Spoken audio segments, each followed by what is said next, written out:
Bom dia. Tribunal Regional do Trabalho no Maranhão decreta ilegal e abusiva greve dos rodoviários. Você vai saber mais sobre o tratamento de bebês com microcefalia no Maranhão, acúmulo de lixo em terrenos baldios e os cuidados para evitar o aumento do vírus da dengue. E mais, Rede de Controle Social realiza audiência pública em Zedoca. Hoje é 24 de fevereiro de 2016 e o Bom Dia Maranhão já está no ar.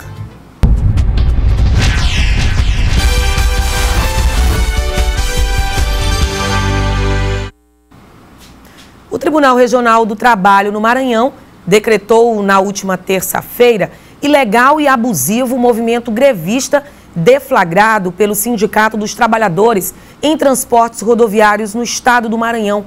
Uma liminar determinou 70% da frota voltar a circular na capital. Paradas de ônibus assim, com poucos passageiros à espera de um coletivo. Em alguns até mesmo sem ninguém. Seu Sebastião precisou aguardar muito tempo para conseguir chegar ao seu destino.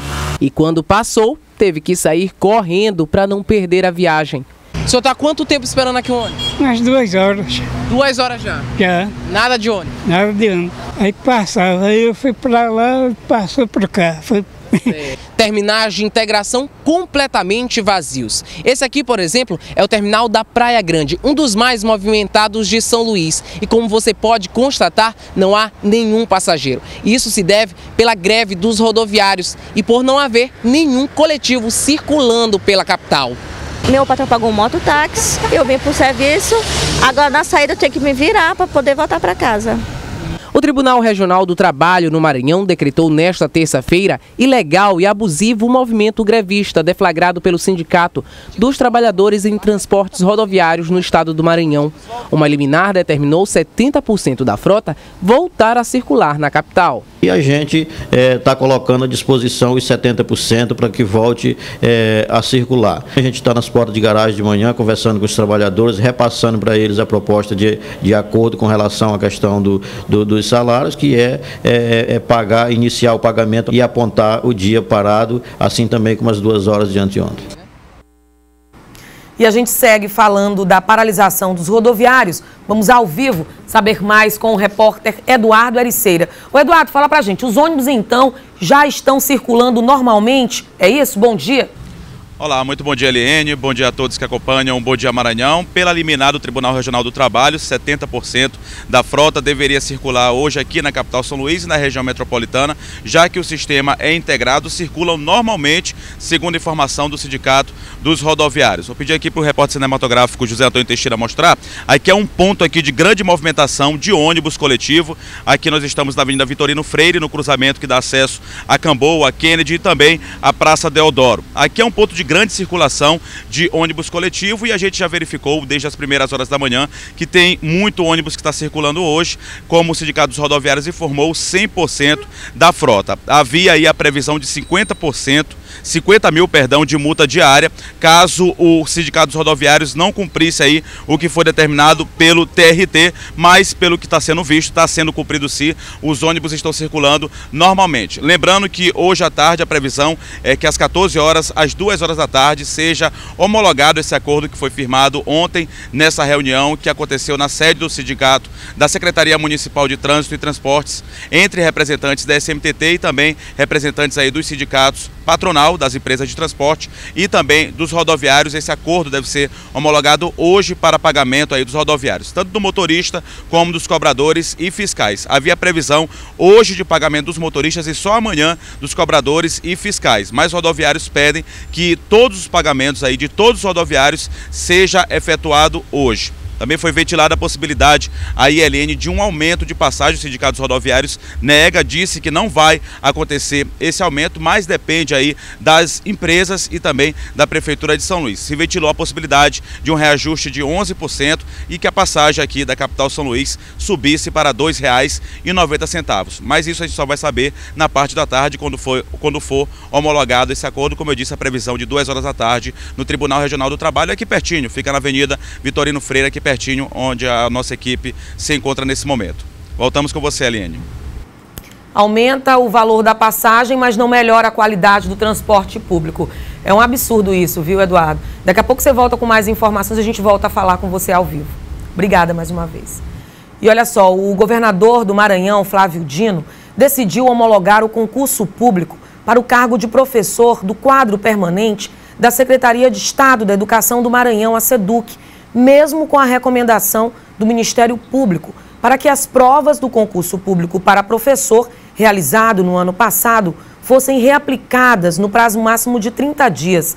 De acordo com o Ministério Público, pelo menos 25 questões tinham fortes indícios de plágio nas provas elaboradas pela Fundação Sousandrade. Segundo o documento homologado pelo governador Flávio Dino, todos os candidatos que realizaram as provas e foram aprovados no certame não vão mais precisar realizar um novo exame. E a seguir, os casos de microcefalia continuam aumentando em todo o Brasil. No Maranhão, você vai conhecer o tratamento da doença no hospital que é referência nacional no tratamento. Agora são 7h40, imagens da Avenida Vitorino Freire, na Areinha. Eu volto já.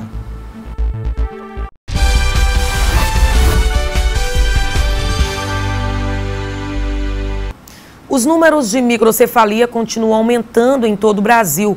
No Maranhão, o Hospital Sara, de referência nacional, trata os casos da doença.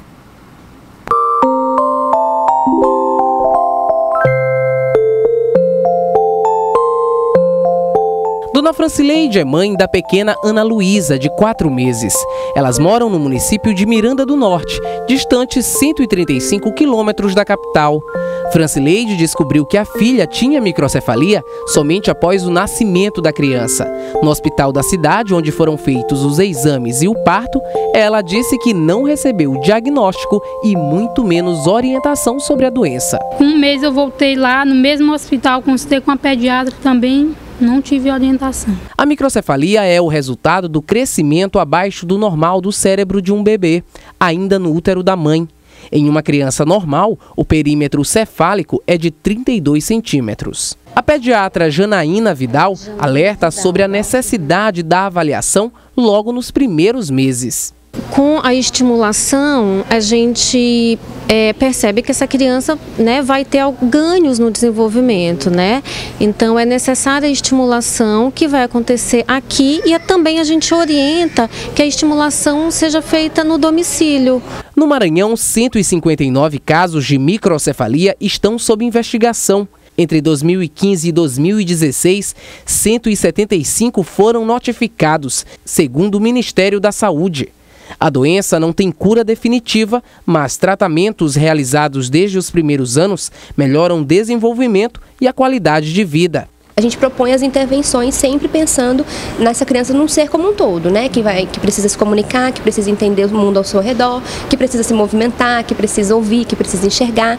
Exatamente nesse local são atendidas diariamente cerca de 60 crianças. Aqui, eles são estimulados a aprender, a falar, a se comunicar. O desenvolvimento deles é a partir de uma técnica conhecida internacionalmente e é conhecida como o método Sara de avaliação da criança. Além do acompanhamento às crianças, o hospital fornece ajuda psicológica aos pais. Eles ensinam a maneira mais adequada de lidar com a criança. As famílias, os cuidadores de referência, eles podem ser acompanhados tanto individualmente, né, pelos membros da equipe de reabilitação, incluindo psicólogos, e há também a possibilidade de participação em grupos, sejam eles grupos informativos ou grupos de apoio, né, voltado para a troca de informações sobre o programa de reabilitação e para o suporte socioemocional. Lembra da Ana Luísa no começo da reportagem?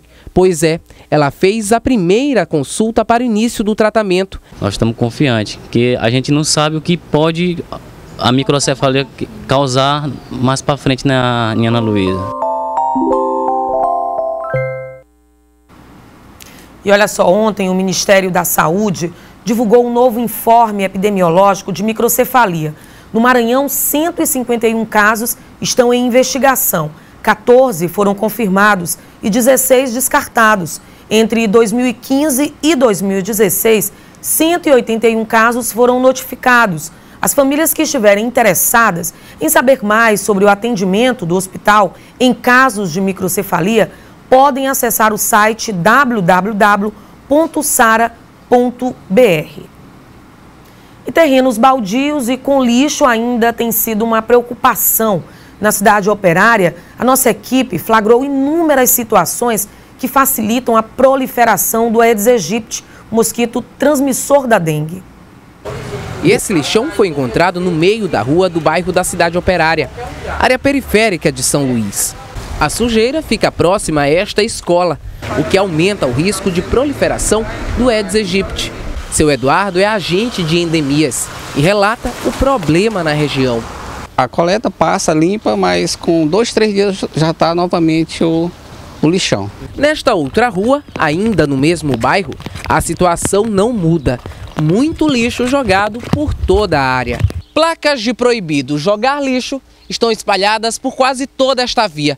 Mas o que a gente vê aqui é outra realidade. O lixo ele se estende por quase toda a extensão da via e geralmente são jogados pelos próprios moradores. Isso aí não tem jeito não adianta, limpa, daqui um mês pode vir de novo que tá pior. Se tornaria um viveiro para o mosquito, um criadouro, uma caixa dessa com água parada, água da chuva, que a água fica sentada, limpinha, e aí tendo o ovo do mosquito aqui se tornará um criador. De acordo com o levantamento rápido de índices para Aedes aegypti, divulgado pelo Ministério da Saúde, São Luís e outros 21 municípios maranhenses estão em situação de alerta, devido ao surto de doenças causadas pelo mosquito. 3 cidades do estado estão em situação considerada de risco: São Mateus do Maranhão, Tuntum e Vargem Grande.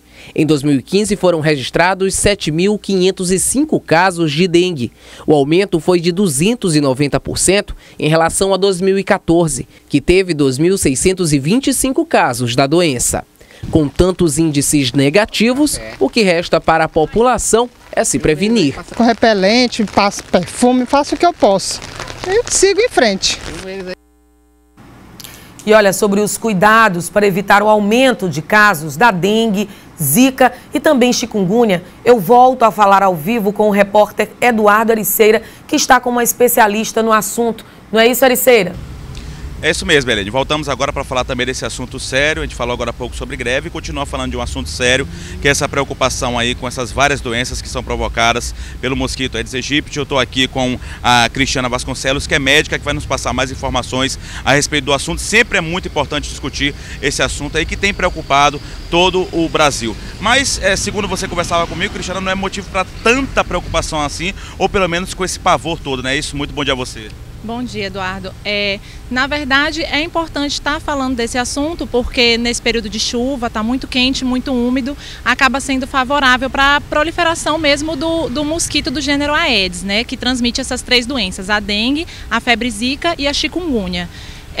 São doenças virais, certo? De curso benigno na maioria das vezes, geralmente não é necessário hospitalização, mas é importante estar alerta para os sinais de alarme, certo? Porque principalmente em crianças e idosos, essas doenças podem cursar com desidratação, podem sim se agravar, mas geralmente são doenças benignas e que têm um curso autolimitado, elas se resolvem geralmente espontaneamente. Então deve haver preocupação, mas não é motivo também para esse pavor todo, mas claro, tem que ter a preocupação das pessoas, da população e também das autoridades públicas e também das autoridades ligadas à saúde. Agora, há uma diferença aí entre uma doença e outra, não é isso? Isso, o diagnóstico delas acaba sendo difícil, até porque os sintomas são muito parecidos. Só que cada uma tem sua particularidade, né? A dengue ela é uma doença sem dúvida mais grave, ela cursa com uma febre bastante alta, dor de cabeça, dor atrás dos olhos, indisposição e nas formas mais graves pode haver hemorragia. A zika a gente já observa nos pacientes bastante coceira, vermelhidão no corpo, que é aquilo que a gente chama de raste cutâneo. E na febre chikungunya a gente observa mais a dor articular, dor nas articulações, que geralmente dura uns 15 dias, mas pode durar até vários meses. Agora, esses sintomas podem acontecer de forma mais forte em uma pessoa do que em outras, aí claro, às vezes a pessoa procura aí o hospital, mas você diz que não são todas as vezes. Agora também a automedicação é errada, não é isso? Exato. os sintomas podem ser bastante fortes ou bem brandos, isso depende muito da imunidade da pessoa. Aqui no Hospital Guarás mesmo, onde eu trabalho, a procura tem sido muito alta, mas assim, a maioria sem sinais de gravidade. É importante a gente lembrar que essas doenças são doenças virais, elas não têm vacina e por isso é muito importante a gente focar na prevenção da doença, destruindo focos de mosquito, né? Okay, obrigado pela sua participação no Bom Dia Maranhão, a doutora Cristiana Vasconcelos, que é médica, que passou informações importantes aí. Como eu disse mais uma vez, Eliene, é importante sempre discutir esse assunto numa situação aí, como ela disse, não tão preocupante, mas que as pessoas devem estar aí atentas a essa situação. Voltamos com você, Eliene. Obrigada, Eduardo, mais uma vez, todos em alerta. E olha, a gente segue com o Bom Dia Maranhão, falando agora da previsão do tempo na capital e também no interior do estado.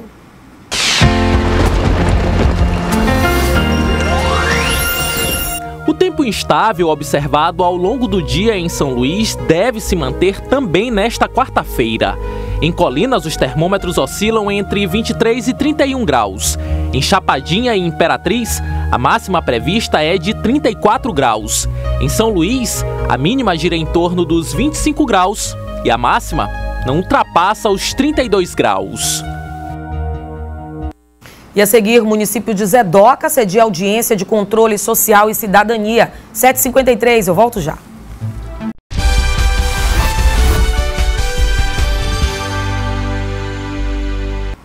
Economia, a Bovespa teve queda de 1,65% aos 42.520 pontos. O dólar comercial teve alta, está cotado a R$ 3,96. O peso argentino também teve alta e está cotado a 26 centavos. O euro teve queda de 0,16%, cotado a R$ 4,34. E com a meta de capacitar a sociedade civil, gestores públicos, conselheiros e lideranças, os órgãos da rede de controle realizam no dia 27 de fevereiro audiências públicas de controle social e cidadania na cidade de Zedoca. Sobre o assunto, eu converso com o ouvidor do Tribunal de Contas, o Washington Luiz. Bom dia, seja muito bem-vindo ao Bom Dia Maranhão. Eu queria que o senhor começasse falando para a gente qual o objetivo principal aí dessa audiência pública que acontece nesse primeiro momento na cidade de Zedoca. Essa é uma programação que nós temos realizado em todo o estado do Maranhão. O objetivo é conscientizar, mobilizar a população no sentido de integrar em parceria com os órgãos de controle externo para que nós possamos, de fato, fiscalizar a gestão pública em todo o estado do Maranhão. Esse ano é um ano eleitoral, vai ter um ênfase ou abordagem muito presente da questão do combate à corrupção eleitoral. O foco é a campanha. Também, mas não é só isso. Esse é um trabalho de capacitação de conselheiros, de integrantes dos movimentos sociais, dos sindicalistas, das pessoas que exercitam cidadania, no sentido de que nós possamos construir uma democracia mais consistente. O que muito se pergunta, de fato, nessas audiências públicas, inclusive, é como a população ela pode combater, ela pode contribuir para combater a corrupção, principalmente o Caixa 2 aí nessas campanhas eleitorais. Na programação que nós fazemos nessas audiências públicas, o debate existente, nós partimos inclusive das pequenas corrupções. Sim. Que é quando o cidadão próprio não percebe, não está alerta e pratica determinadas ações que ali vão se avolumando, se tornando normal a corrupção acontecer. Por isso que nesse momento o debate sobre a questão das eleições, onde nós precisamos coibir o Caixa 2, combater a compra de voto, é necessário que o próprio cidadão se conscientize e trabalhe no sentido de evitar que isso ocorra controlando determinados candidatos que compram voto, que exorbitam do recurso público para se eleger. E aí inicia exatamente a corrupção com a presença de agiotas e outras práticas de crime. A rede de controle externo vai debater isso, mas vai debater também outros aspectos do controle da gestão pública, como a lei de acesso à informação e tantas outras questões que é necessário que o cidadão conheça tenho conhecimento e posso fiscalizar. Essa audiência ela vai acontecer, então, como a gente já falou, no dia 27 de fevereiro, lá na cidade de Zedoca. Ela terá quais representantes? É uma região específica? Nesse momento, a região é o Alto Turi. Todos os municípios que compõem ali de Bom Jardim até Gurupi estão sendo convidados. Está sendo coordenada pelo Ministério Público, e a rede é constituída de vários órgãos, né? Sim. O Ministério Público Estadual, Federal, a Controladoria Geral da União, o Tribunal de Contas da União, o Ministério Público, que é quem está organizando esse evento lá em Zedoca. Ok, eu conversei com o Washington Luiz, que é ouvidor do Tribunal de Contas. Mais uma vez, muito obrigada pela sua participação e bom dia. E o Bom Dia Maranhão termina agora. Outras notícias no portal idifusora.com. Até amanhã.